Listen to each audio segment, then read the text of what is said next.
They got Dragunov.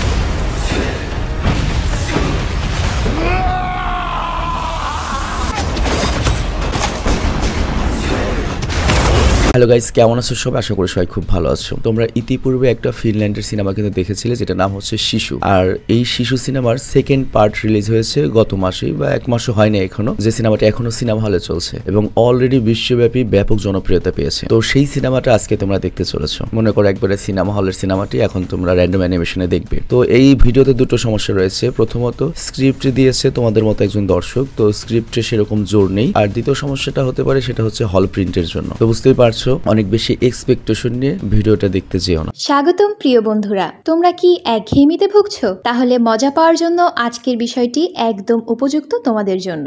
এখানে তোমরা বিভিন্ন খেলার ফলাফল জানতে পারবে, খেলা সরাসরি দেখতে পারবে এবং ভবিষ্যৎবাণী করার মতো মজার একটি অংশও রয়েছে, যেখানে তুমি অনুমান করতে পারো কোন দল জিতবে, কতটা ব্যবধানে ইত্যাদি। এতে রয়েছে আকর্ষণীয় পুরস্কার জয়ের সুযোগ, বিলাসবহুল গাড়ি, নামি মোবাইল ফোন, কম্পিউটার এবং আরো অনেক কিছু। এটি এমন একটি বিশ্বস্ত জায়গা যেটি পিএসজি এর মতো আন্তর্জাতিক খেলার দলের পৃষ্ঠপোষকতা পেয়েছে, তাই এতে কোনো সন্দেহের সুযোগ নেই। নতুন কিছু খেলার সংযোজন হয়েছে, যেমন দ্রুতগতির চ্যালেঞ্জ খেলা ও মুরগির পথ চলা খেলা, যেখানে সহজেই খেলে আনন্দ নেওয়া যায়। আর হ্যাঁ, যদি তুমি আমাদের প্রচারমূলক সংকেত ব্যবহার করে নিবন্ধন করো, তাহলে পেতে পারো 12,000 টাকা পর্যন্ত পুরস্কার একদম বিনামূল্যে। সঙ্গে থাকবে প্রথম জমাই অর্থের পর বিনামূল্যে ঘূর্ণনের সুযোগও। অর্থ গ্রহণ ও প্রেরণ করা যাবে খুব সহজভাবে, নগদ, বিকাশ, রকেট, ব্যাংক হিসাব সহ আরো অনেক মাধ্যমে। তাই আর দেরি না করে উপরে থাকা স্থায়ী মন্তব্যে ক্লিক করো, সেখানে নিবন্ধনের প্রক্রিয়া রয়েছে। শুধু আমাদের প্রচার সংকেতটি ব্যবহার করলেই তুমি বোনাস পেয়ে যেতে পারো। এবার চলো মূল ভিডিওর দিকে এগিয়ে যাই। তো আমি শুরু করি। তো কাহিনীর শুরু হয় এই সিনেমার প্রধান চরিত্র কর্পিকে দেখিয়ে। আমাদেরকে বলা হয় দ্বিতীয় বিশ্বযুদ্ধ শেষ হয়ে গিয়েছে, সালটা হচ্ছে এখন 1946 সাল। তো কর্পি যখন তার নিজের বাড়িতে ফেরত আসে, তখন সে দেখে যে তার বাড়িতে কেউ নেই। সেখানে শুধুমাত্র একটা ছবির ফ্রেম রয়েছে, তাও আবার অর্ধেক ভাঙা। আর এই ছবিটির মধ্যে কর্পির, তার স্ত্রী এবং তার 2 সন্তানের ছবি আমরা দেখতে পাই, এবং তাদের সবাইকে সোভিয়েত ইউনিয়নের রেড আর্মি বা রাশিয়ান সৈন্যরা মেরে ফেলেছে। দ্বিতীয় বিশ্বযুদ্ধের সময় সোভিয়েত ইউনিয়ন কিন্তু ফিনল্যান্ডে আক্রমণ করেছিল, ওই সময় কাহিনী। তো এই সবকিছু চিন্তা করে কর্পি অনেক বেশি কষ্ট পেতে শুরু করে। আর যেহেতু এই বাড়িতে ওর আপন বলতে কেউ নেই, এই বাড়ির স্মৃতিতেও থাকতে চায় না, এখান থেকে চলে যেতে চায়, নতুন করে বাকি জীবনটা দূরে কোথাও শান্তিতে কাটাতে চায়। কারণ এই বাড়িতে থাকলে বারবার ওর স্ত্রী সন্তানদের কথা মনে পড়বে, যেটা ওর পক্ষে সহ্য করা সম্ভব নয়। তবে এই ঘরটাও নিয়ে যেতে চায়, মানে ফ্যামিলির স্মৃতিটাও নিয়ে যেতে চায়। আর এই কারণে এই ঘরের যত কাঠ রয়েছে সেগুলোর মধ্যে নাম্বার দেয়, আর তারপর কাঠগুলোকে খুলে ট্রাকের মধ্যে ভরে নেয়। আর কর্পির কাছে একটা কুকুর রয়েছে, তাকেও সে করে নিজের সাথে নিয়ে যায়। আর তারপর সে ফিনল্যান্ডের উদ্দেশ্যে বেরিয়ে পড়ে। দ্বিতীয় বিশ্বযুদ্ধের আগে তোমার সীমানা তো একরকম ছিল, এখনকার সীমানা আরেক রকম। তো ফিনল্যান্ডের উদ্দেশ্যে বেরিয়ে পড়ে, এবং তবে ওই ফিনল্যান্ডেরও কোথায় যাবে, সফর কত দূর হবে, এটাও নিজেও যায় না। আর অন্যদিকে সোভিয়েত ইউনিয়নের একটা জেলখানা দেখানো হয়, যেখান থেকে একটা আর্মি অফিসারকে বের করে আনা হয়, এবং সে নিজেও সোভিয়েত ইউনিয়নের একজন লেফটেন্যান্ট ছিল, আর নিয়ম ভঙ্গের জন্য তাকে জেলে রাখা হয়েছে। তো এরপর কর্নেল সেই লেফটেন্যান্টকে বলে, কর্পি নামে একজন ফিনিশ যোদ্ধা রয়েছে, যার স্ত্রী সন্তান সহ সবাইকে আমরা মেরে ফেলেছি, কিন্তু ওই লোকটা অনেক ভয়ানক। সে প্রতিশোধ স্বরূপ আমাদের রেড আর্মির 300 জন সৈন্যকে মেরে ফেলেছে। আর এই কাহিনীটা মোটামুটি এখন সবাই জানে, এবং এটা আমাদের জন্য ইজ্জতের ব্যাপার। তো তুমি যদি এখন এই কর্পিকে মারতে পারো, তাহলে আমি তোমার সাজা মাফ করে দেবো, আর ওকে মারার জন্য যা যা প্রয়োজন, যত সৈন্য প্রয়োজন, যত ইকুইপমেন্ট প্রয়োজন, আমরা তোমাকে দেবো, কিন্তু ওই কর্পিকে তোমার মেরে আসতে হবে। আর এই দিকে দেখানো হয় কর্পি তার ট্রাক নিয়ে ফিনল্যান্ডের দিকে যাচ্ছে। তো কর্পি যখন রাস্তা দিয়ে যাচ্ছিল, তখনই রেড আর্মির সাথে তার মুখোমুখি হয়ে যায়। তো রেড আর্মি থামিয়ে তার পাসপোর্ট চেক করতে থাকে, আর তখন সেখানে রেড আর্মির আরো একটা গাড়ি চলে আসে, যার মধ্যে ওই রেড আর্মির কমান্ডার ইগোর ছিল,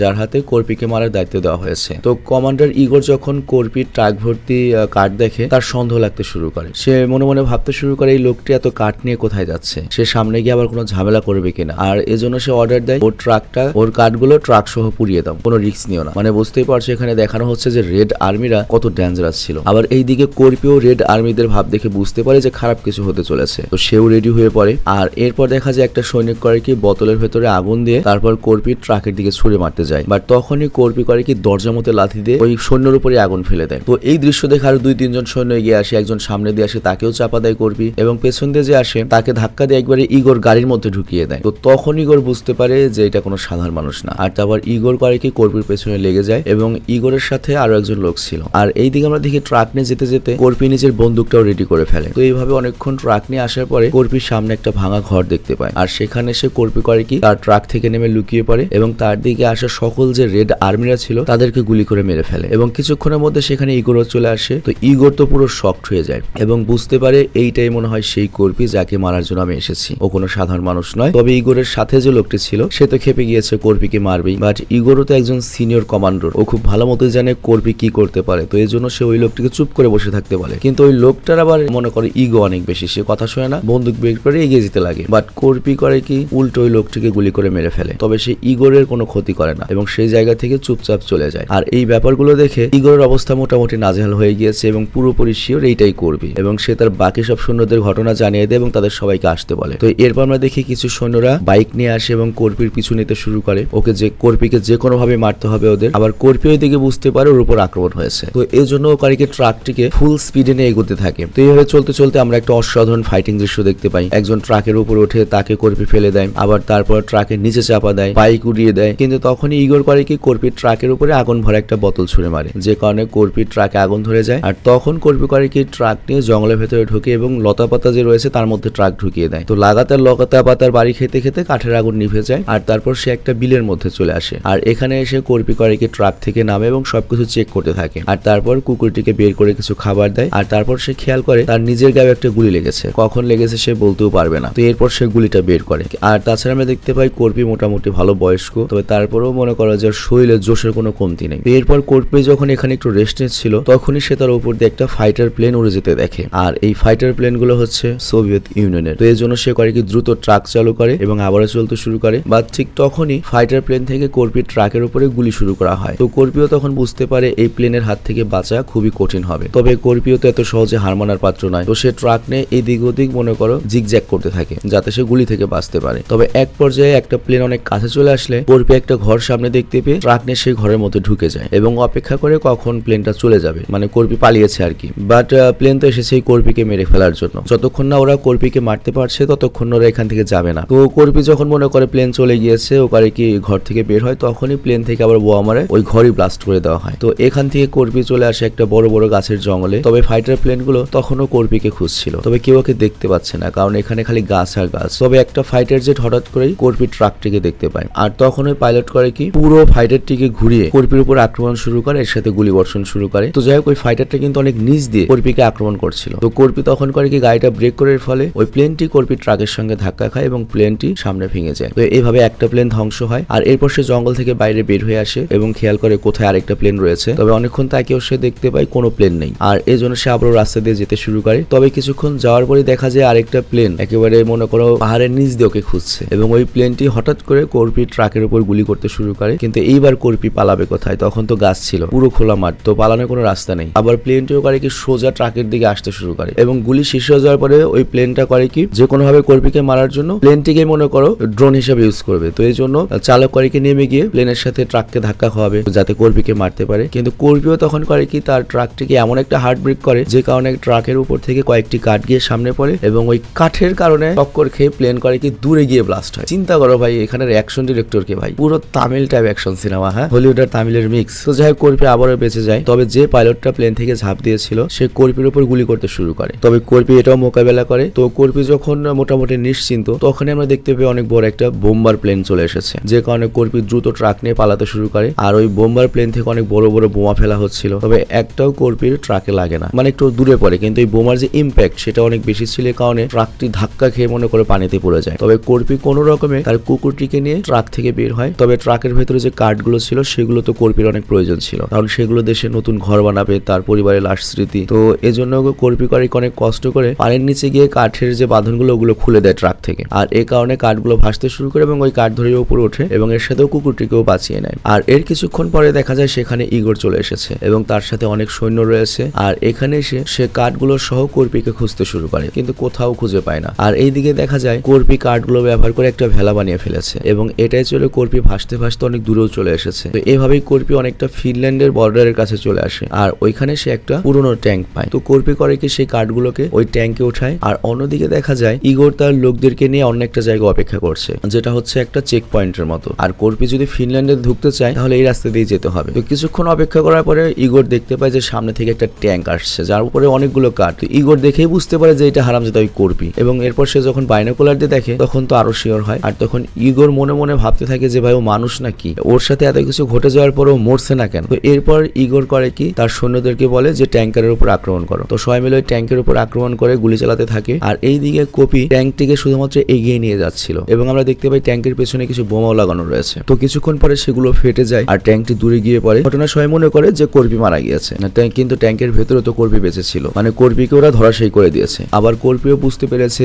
যে ও হয়তো এখান থেকে বেরোতে পারবে না। তো কয়েক একটা চাকু নিয়ে তার হাতল কামড়ে ধরে রাখে, আর এই হাতলটা কেমন কামড়েছে এটা আমরা একটু পরেই জানতে পারবো। আর এর কিছুক্ষণ পরে কর্পি করে কি ট্যাঙ্ক থেকে বেরিয়ে আসে, আর কর্পিকে ধরার জন্য তো ইগোর আগে থেকে অপেক্ষা করছিল, এবং ফাইনালি কর্পি ধরা পড়ে যায় এবং ইগোর তাকে ধরে নিয়ে যেতে থাকে। আর কিছুক্ষণের মধ্যেই বড় মাপের কয়েকজন অফিসার আসে, আর তারা এই কাজটি করার জন্য ইগোরকে ধন্যবাদ জানায়। তো এরপর কর্পির কাঠগুলো ট্রেনে তোলা হয়, কর্পিকে ভেতরে অনেক মারধর করা হয়, এবং তাদের উদ্দেশ্য হচ্ছে কর্পির জন্য তাদের যে মান সম্মান গিয়েছে সেই সম্মানটা তারা উদ্ধার করবে, কর্পিকে জনসম্মুখে ফাঁসি দেবে, এরকম কোন একটা কিছু। তো ওরা ওকে সোভিয়েত ইউনিয়নে নিয়ে যাবে। তো যাই হোক, কর্পিকে অনেক মারধর করে ওকে ঝুলিয়ে বেঁধে মারা হচ্ছিল, কিন্তু তারপরেও কর্পি এই পুরো সিনেমাতে বরাবরের মতোই কোনো আওয়াজ বা কথা বলেনি। আর তখন ইগোর বলে, ভাই তুই তো প্রথম মানুষ নস যাকে আমি এভাবে মারধর করছি, অনেক মানুষকে আমি মেরেছি, যার মধ্যে বাচ্চা ছিল, মহিলা ছিল, বৃদ্ধ ছিল, সেক্সি মাইয়া ছিল, মিয়া খালিফা ছিল। তবে সবাইকে একটুখানি মারার পরে আমার কাছে অনুরোধ করতে থাকতো যে আমি যেন ওদেরকে ছেড়ে দেই, কিন্তু আমি ওদের কাউকে ছেড়ে দেইনি, সবাইকে মেরে ফেলেছি। কিন্তু ওদের যে আকুতি মিনতি এটা আমার খুব ভালো লাগে। তবে তোকে আমি এত সহজে মারবো না, তুইও আকুতি মিনতি করবি, চিৎকার করবি, তুই আমার কাছে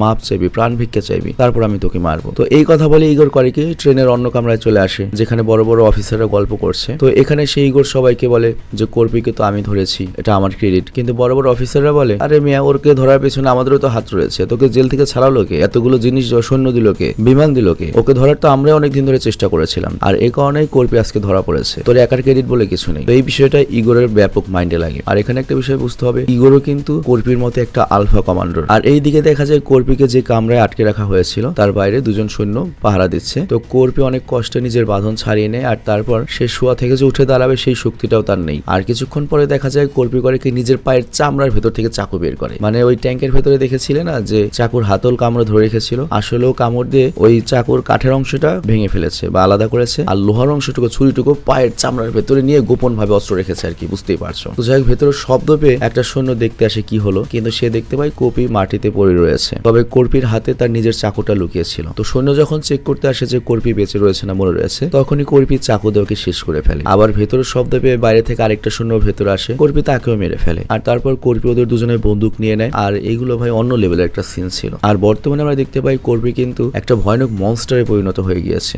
আর তারপর সে করে কি এগিয়ে আরেকটা কামরায় আসে, আর রাতের সময় ছিল এই জন্য সকল সৈনিকরা ঘুমিয়েছিল, আর এরা সবাই ছিল হচ্ছে রাশিয়ান সৈনিক। তবে কর্পি তাদেরকে মারে না, আর তারপর সে লুকিয়ে অন্য কামরায় চলে আসে। আসলে কর্পি এখানে বড় অফিসারদেরকে খুঁজছে, কারণ তারাই কর্পির পুরো পরিবারকে মেরেছে। তো যাই দ্বিতীয় কামরায় গিয়ে দেখে যে এখানে কিছু সৈন্য জেগে রয়েছে, তো ও করে কি নগদ ওর হাতের কুড়াল দিয়ে মেরে ফেলে এবং বাকি সবাইকে শেষ করে দেয়। আর তারপর শব্দে আরো সৈন্যরাও জেগে ওঠে। তো এখানেও সেই লেভেলের একটা ফাইট হয় এবং আমরা দেখি কর্পি তাকেও মেরে ফেলে। তবে এই কিছুতে আরো অনেক সৈন্য জেগে যায়, আর এই কারণে কর্পি করে কি রুম ত্যাগ করে ট্রেনের উপর উঠে আসে। কিন্তু রাতের কারণে কর্পি কিছু দেখতে পায় না, এই জন্য একটা পুলের সাথে বাড়ি খায়। তো এই জন্য কর্পি আরেক বগিতে এসে গিয়ে পড়ে, আর তখন এই বগির সকল সৈন্যরা জেগে ওঠে এবং কর্পির উপর যখন গুলি করতে যাবে তখনও কর্পি করে ওদের সাথে ফাইট করা শুরু করে, এবং অনেক সময় এখানে গোলাগুলি চলে, বাট কর্পি এখানে সবাইকে মেরে ফেলে। এবং এখানে যে অ্যাকশন গুলো দেখানো হয়েছে পুরো ইউনিক টাইপের। তবে এই গুলির আওয়াজগুলো কিন্তু বড় অফিসাররা সহ ইগোরও শুনতে পায়। তো ইগোর বুঝতে পারে যে কোনো সমস্যা হয়েছে। তো ইগোর এটা নিজে দেখার জন্য কর্পির কামরায় চলে আসে, আর এই দিকে কর্পি তো এক কামরা থেকে অন্য কামরায় যাচ্ছিল, আর সেখানে থাকা সকল সৈন্যদের কচু কাটা করে সামনের দিকে এগিয়ে যাচ্ছিল। আর ইগোর যখন একটার পর একটার কামরা যায় তখন সে কর্পির এই তাণ্ডবলীলা দেখতে পায় এবং বুঝতে পারে এই কর্পিকে থামানো অসম্ভব। আর তখন ইগোর করে কি চালাকি করে কর্পি ট্রেনের কামরাটা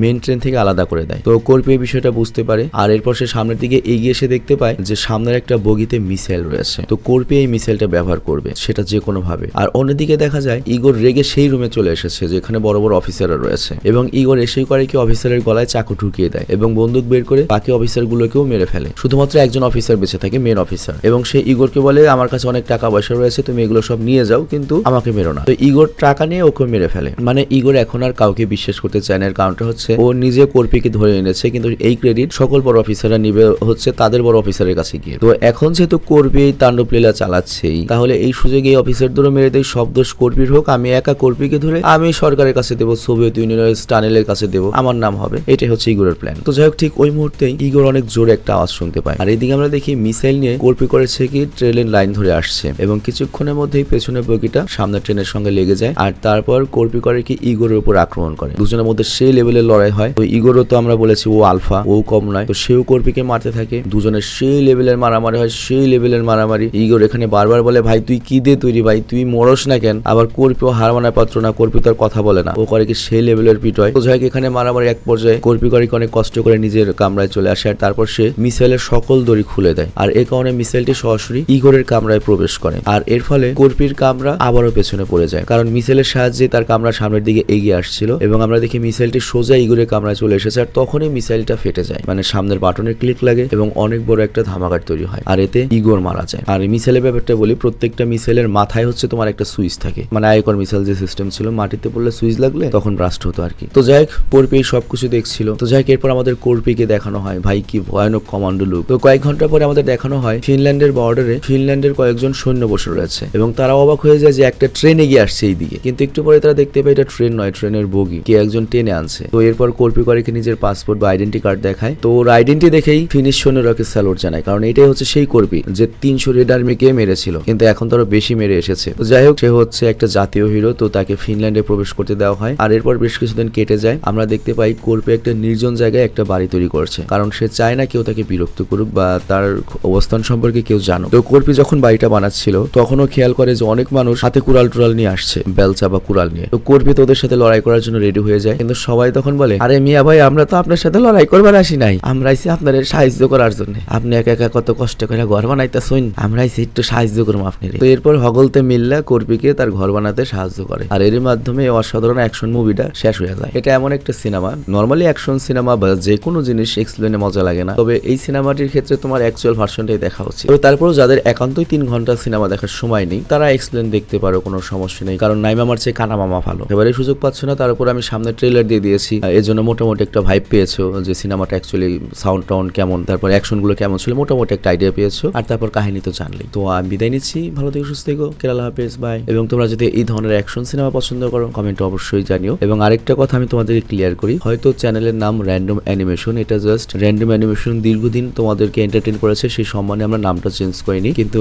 অনলি জাপানিজের মতো র্যান্ডম অ্যানিমেশনেরও কন্টেন্ট চেঞ্জ হয়ে গেল। এর কারণটা হচ্ছে আমাদের চ্যানেল বাঁচাতে হবে, কারণ আমাদের সাথে যারা কাজ করে বা আমাদের বা যে একটা ব্যাপার থাকে, আমাদের চ্যানেল দিয়ে হিসাব, আবেগের বসে একটা চ্যানেল নষ্ট করে লাভ নেই। এই জন্য আমরা এখন থেকে চ্যানেলে এই ধরনের ধুমধুমার যে সিনেমাগুলো রয়েছে সেগুলো আশা করছি তোমরা পছন্দ করেছো। আমি বিদায় নিচ্ছি, আল্লাহ হাফিজ, টেক কেয়ার, বাই।